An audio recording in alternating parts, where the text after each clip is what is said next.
In the spring of 1955, a group of 20 concerned Cetronia residents met to discuss the possibility of starting their own ambulance service to the community. The hospital, of course, had limited service with their ambulance in Allentown.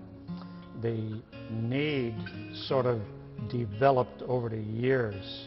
So we went to see the Red Cross, and we asked them to give us a first aid course, and they agreed.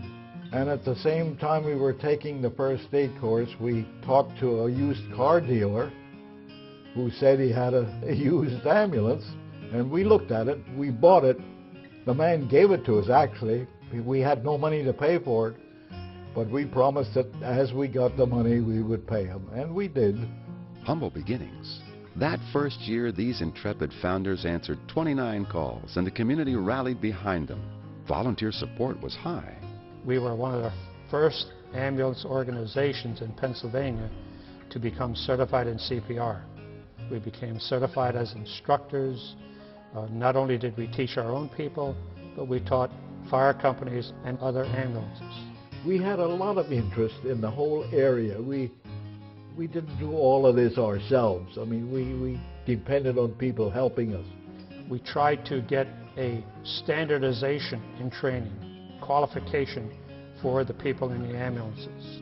When it came to going out on that ambulance, the feeling was we worked together, and we worked very closely together. Most of the times we knew what the other person was going to do.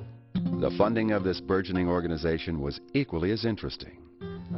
We were maybe at one time noted more for our hoagie sales than we were for our ambulance service. Well, it got to the point where we couldn't run the ambulances anymore on donations. We had to get a system of billing. We needed funds. We originally started a subscription drive. Now, boy, did that go over. Yeah, it did go over. We must have had, what, 20,000, 25,000 people under that. And that was the beginning of our self-support, where we didn't have to work as hard anymore raising funds. We billed Medicare for any transportations that we did. We started billing the insurance companies for emergency calls, for accidents. In 1962, the Corps incorporated as a nonprofit organization, and that same year handled 390 calls. Then, on September 16, 1967, they dedicated their new operations facility. We eventually had people coming in from outside of the area that were serving as members of the Ambulance Corps. And it just mushroomed over the years. By 1973, membership increased to over 100 volunteers, and the ambulance fleet increased to 4 Cadillacs with an average call volume of over 3,000 per year. The fleet's mileage skyrocketed to over 30,000 and continued to climb. A Dodge van and an $80,000 mobile emergency room rounded out the upgrades for that year.